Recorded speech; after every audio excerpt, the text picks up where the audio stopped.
সন্ধ্যা 7টা নাগাদ দেখলাম আমাদের ঘর দুটোর জানালাহীন ফোকর দিয়ে জ্যোৎস্নার আলো এসে পড়েছে। জ্যোৎস্না দেখে রঞ্জনের ভাবুক মনে উল্লাস জাগল। বেচারার একতারাটার তার সিন্দুরি পাহাড় বেয়ে উঠতে গিয়ে ছিঁড়ে গেছে, কিন্তু তাতে কি রসিক শিল্পীর মন বাধা মানে? সে মনের উল্লাসে বিনা যন্ত্রেই গান ধরল। পালে তো লাগবে রে বাই লাগবে, পেছনে হাওয়া হোক না কড়া, ছিড়ুক না তোর দড়ি দড়া, এমনি দশা রইবে না তোর, ফিরবে হাওয়া ফিরবে, ভাবিস তোর এ ক্ষুদ্র ভেলা, সইবে না ওই বিষম ঠেলা, হাঁটার মাঝে থাকবি ডুবে, সঙ্গে ভবের খেলা, হবে না তোর যাওয়া, না না না না রে ও ভাই, ছাড়িস নে তুই হাল, কেন মিছে গুটাস পাল, দেখ না ওরে আসছে ঘুরে প্রবল উতল হাওয়া, হবে রে তোর যাওয়া। গান গাইতে গাইতে মনের আবেগে রঞ্জন দরজা খুলে বাইরে বেরিয়ে গেল। সঙ্গে সঙ্গে আমি এবং হরানন্দজিও বেরিয়ে এসে মুক্ত আকাশের তলায় দাঁড়ালাম। চারিদিকে তাকিয়ে মুগ্ধ হয়ে গেলাম। পেছন থেকে হিরণময়ানন্দজির গলা শুনতে পেলাম, রমানন্দ দরজা বন্ধ করে দাও। বিপদ ঘটলে তখন ওরা বুঝবে ঠেলা। আমি বেরিয়ে যেতে যেতেই পেছন ফিরে বললাম, সব বিপদকে অগ্রাহ্য করা যায় এই নির্জন বনভূমিতে জ্যোৎস্না প্লাবিত রাত্রির শোভা দেখবার জন্য। পাহাড়ের উপর শাল, মহুয়া, দোকা, পরাশি, বট, অশ্বত্থ ও অর্জুন গাছের জঙ্গলে জ্যোৎস্নার যেন বান ডেকেছে। চন্দ্রকিরণের জোয়ার তরঙ্গিত হয়ে এমন এক মায়ালোকের সৃষ্টি করেছে যেন মনে হচ্ছে স্বয়ং বনদেবী এই জনহীন নিশীথে ধীর পদক্ষেপে নেমে আসছেন মা নর্মদা এবং মহাদেবের পূজা করতে। হাতে যেন তাঁর পূজার ডালি। বন পুষ্পের অপরূপ সৌরভে আমোদিত হয়ে উঠছে চারদিক। আমি ঊর্ধ্বাকাশের দিকে তাকিয়ে যুক্ত করে প্রণাম করতে করতে স্বতঃস্ফূর্তভাবে বলে উঠলাম, বাবা, বাবা গো প্রণাম, পূজনীয় পিতৃপুরুষগণকে প্রণাম। তোমাদের আশীর্বাদেই আমি এই স্থানে আসতে পেরেছি। এই অপরূপ অলৌকিক দৃশ্য দেখে ধন্য হতে পারলাম। নর্মদার দিক হতে ভীষণ ঠান্ডা হাওয়া বয়ে আসছে বলে বেশিক্ষণ আর দাঁড়ালাম না। নর্মদাকে প্রণাম করে ঘরের ভিতরে ঢুকে গেলাম। দুই ঘরেই দুটো আগুনের চুল্লি জ্বালা হয়েছে বলে ঘর গরম। এসে দেখি রমানন্দ ছাড়া আর সবাই সান্ধ্যক্রিয়ায় বসে গেছেন। কেবল বেচারা রমানন্দ বুড়ো স্বামীজির হুকুমে দরজা ঠেলে দাঁড়িয়ে আছেন। আমরা ঘরে ঢুকতেই দরজা বন্ধ করে আমরা চারজনে মিলে কোণে রাখা সেই দুটো পাথর এনে দরজা ঠেকা দিয়ে দিলাম। আমরাও নর্মদার জলস্পর্শ করে কমণ্ডলুর জলে আচমনাদি করে জপে বসে গেলাম। আমাদের জপ তেমন হলো না। জঙ্গলের মধ্যে পাহাড় থেকে নানা রকম শব্দ ভেসে আসতে লাগলো। মন সকলেরই খুব চঞ্চল হলো। নম নম করে সেরে কম্বল মুড়ি দিয়ে শুয়ে পড়লাম। শীতের চোটে ঘুম আসতে দেরি হলেও রাত্রি প্রায় 10:30 নাগাদ ঘুমিয়ে পড়লাম সবাই। সহসা রঞ্জনের ঠেলা খেয়ে উঠে পড়লাম। হাতে ঘড়ি নিয়ে সে ফিসফিস করে বলল, রাত্রি 2টা বেজেছে, উঠে পড়ুন। পিপ্পলাদ আশ্রমে থাকাকালে মহাত্মা নাঙ্গা বাবা যেমনভাবে যে কৌশলে কথা বলাই আমরা ভাবতাম তিনি শিব মন্দিরে নয় অন্য কোথাও হতে কথা বলছেন, তেমনি ভেন্ট্রিলকিউজিমের মতো করে মহাত্মা সোমানন্দজির কণ্ঠস্বর শুনতে পাচ্ছি। তিনি একটি মন্ত্র 3-4 মিনিট ছাড়া ছাড়া উদাত্ত কণ্ঠে পাঠ করছেন। আমরা সবাই শুনেছি। আমাদের একবার মনে হচ্ছে ঘরের বারান্দায় দাঁড়িয়ে তিনি মন্ত্র পাঠ করছেন, একবার মনে হচ্ছে নর্মদার ঘাটে দাঁড়িয়ে তিনি মন্ত্রোচ্চারণ করছেন, আবার কখনো বা মনে হচ্ছে সারা জঙ্গল জুড়ে তাঁর মন্ত্র ভেসে বেড়াচ্ছে। রঞ্জনের সঙ্গে কথা বলতে বলতেই আরেকবার তাঁর কণ্ঠস্বর নিনাদিত হয়ে উঠল। তিনি উদাত্ত কণ্ঠে মন্ত্রোচ্চারণ করলেন, ওম সুবিবৃতং সুনিরজমিন্দ্র তাদ্দাত মিদযসঃ গবাম পুব্রজং বৃদ্ধি কৃণ্ণরাধ অদ্রিব। তাঁর অলৌকিক কণ্ঠস্বর নীরব হতেই হিরণময়ানন্দজি বলে উঠলেন, এ কি রকম সাপুরে ভুতুরে মন্ত্র রে বাবা, এরকম মন্ত্র তো কখনো শুনিনি। কোনো স্তব কবচমালায় এ মন্ত্র পড়েছি বলে তো মনে হচ্ছে না। হয়তো কোনো ডাকিনী তন্ত্র, যোগিনী তন্ত্র বা সাবর তন্ত্রে হয়তো ওই রকম মন্ত্র থাকতে পারে। আমি কিঞ্চিত ক্ষুব্ধ কণ্ঠেই বললাম, আপনি বয়োজ্যেষ্ঠ সন্ন্যাসী বলে আপনাকে সর্বতোভাবে সম্মান করে চলি। আপনি যা জানেন না সে সম্বন্ধে কোনো বাচাল মন্তব্য করা উচিত নয়। আপনি প্রথম থেকেই ওই অত্যন্ত উচ্চকোটির মহাযোগীকে পিশাচসিদ্ধ ধরে নিয়ে যখন তখন যা তা মন্তব্য করে চলেছেন। অহরানন্দজি যে বলেন, আপনার বিদ্যা পুরাণ, পুরোহিত দর্পণ এবং স্তব কবচ মালা পর্যন্ত এখন তা প্রমাণিত হল। আপনি জেনে রাখুন, মহাপুরুষের উচ্চারিত ওই মন্ত্র বিশুদ্ধ বেদ মন্ত্র। ঋগ্বেদের প্রথম মণ্ডলান্তর্গত ঐন্দ্র সূক্তং নামে অভিহিত দশম সূক্তের সপ্তম ঋক ওই মন্ত্রটি। তুমি কি বেদাধ্যয়ন করেছ? কোন আচার্যের কাছে পড়েছ? প্রাঞ্জলভাবে ওই মন্ত্রটি ব্যাখ্যা করো তো শুনি। বাবাই আমার আচার্য, যা কিছু শিখেছি তাঁর দয়াতে তাঁরই কাছে শিখেছি।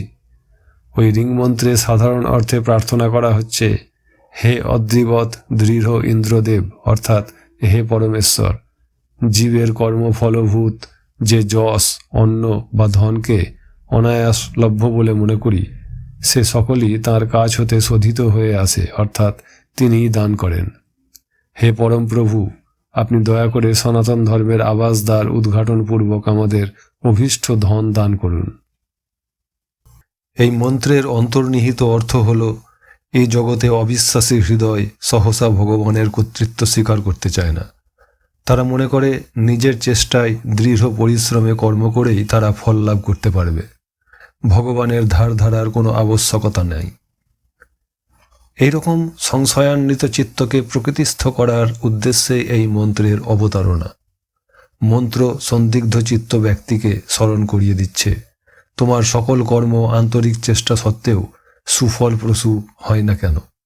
কাউকে দেখা যায় অল্প পরিশ্রমে আশাতীত ফললাভ করে, আবার কেউ বা জীবনপাত করে ফেললেও নিষ্ফলতা ছাড়া আর কিছু ভাগ্যে ঘটে না। এই ঋক সেই সংশয়ের সমাধান করে দিচ্ছে। কর্মফলকে আমরা যত সহজসাধ্য এবং অনায়াসসাধ্য বলে মনে করি, বাস্তবে তা ঘটে না।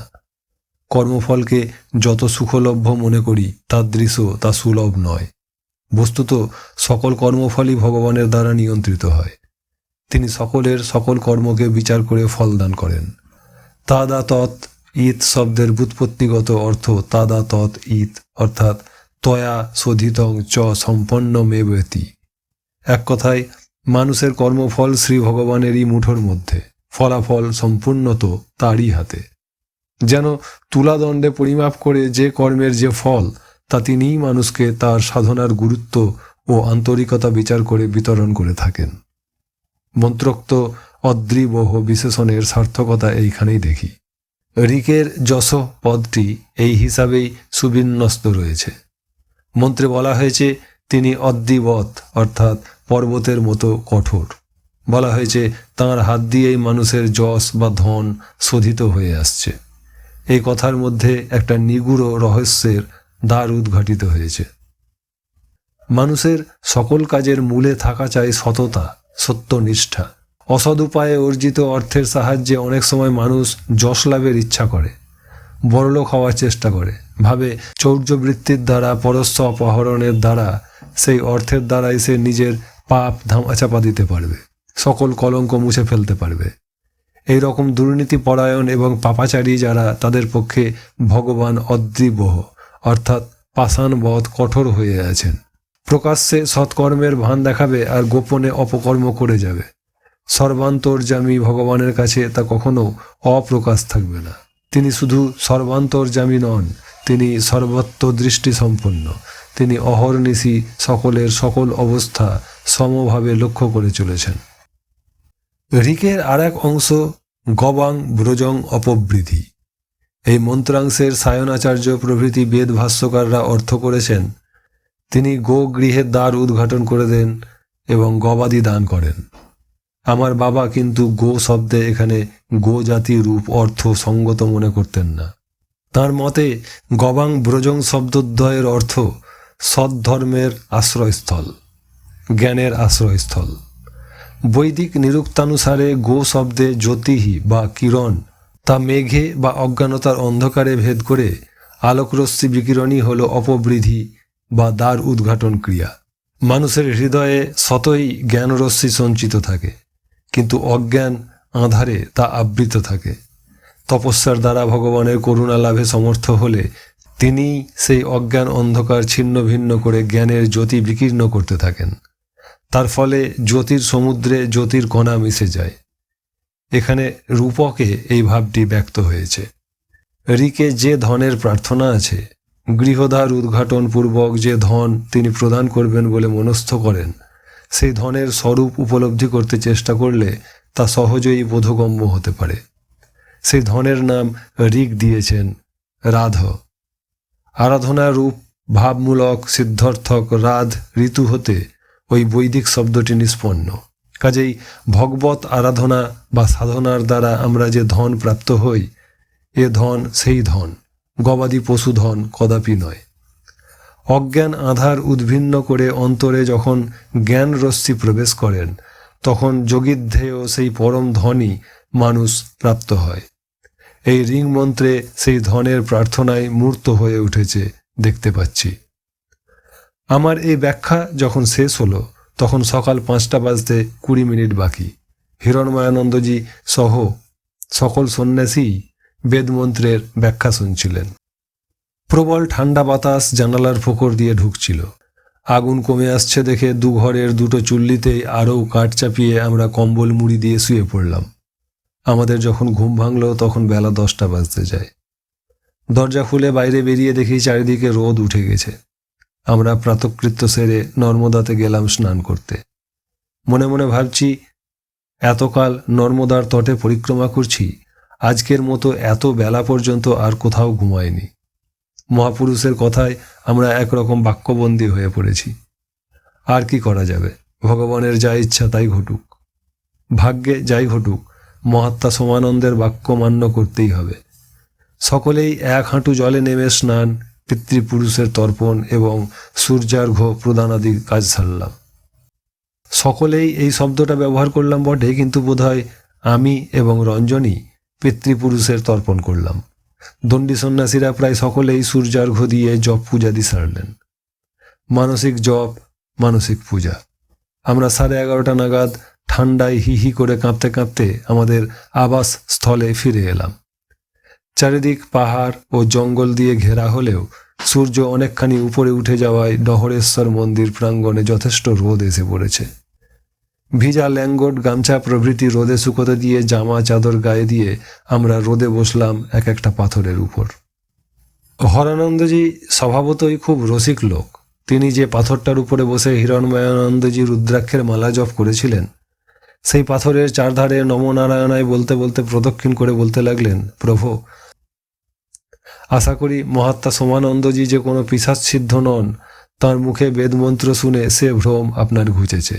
এখন আজ্ঞা হোক, আমি আর প্রেমানন্দ আগুন জেলে লিট্টি পাকাতে আরম্ভ করি। তিনি বললেন, নেহিজি, আজ প্রকাশ ব্রহ্মচারী এবং রামানন্দ লিট্টি পাকায়েগা। সেই দুজন সাধুর দিকে তাকিয়ে বললেন, ঘর কা অন্দর মে নেহি, বাহার মে লকড়ি জাল কে ইধারই লিট্টি পাকাও। হরানন্দজি বললেন, প্রভুজি কি বড়ি দয়া, এই বলে হাসতে হাসতে বসে পড়লেন একটা পাথরের উপর। হিরণময়ানন্দজি তাঁর কথায় কর্ণপাত না করে আমার দিকে তাকিয়ে প্রশ্ন করলেন, তোমাদের ওই মহাপুরুষ যে গত পরশ্ব কথা প্রসঙ্গে বলে গেলেন মা জীবন্ত ঈশ্বরী এবং বাবা জীবন্ত ঈশ্বর, তাঁদের মতো ইষ্ট এবং উপাস্য নাকি আর কেউ নন, এই বিচিত্র তত্ত্বের দীক্ষা কি তুমি তাঁর কাছেই পেয়েছ? উনি কি দীক্ষা দিয়ে থাকেন? আজ্ঞে না, উনি দীক্ষা দেন কিনা আমার জানা নাই। তবে মাতৃপিতৃ মন্ত্রের মহাদীক্ষা আমি ওর কাছে পাইনি। যাঁর বা যাঁদের কাছে পেয়েছি তা শুনতে হলে আপনাকে কিঞ্চিত ধৈর্য ধরে আমার বাল্য ও কৈশোরের কিছু কাহিনী শুনতে হবে।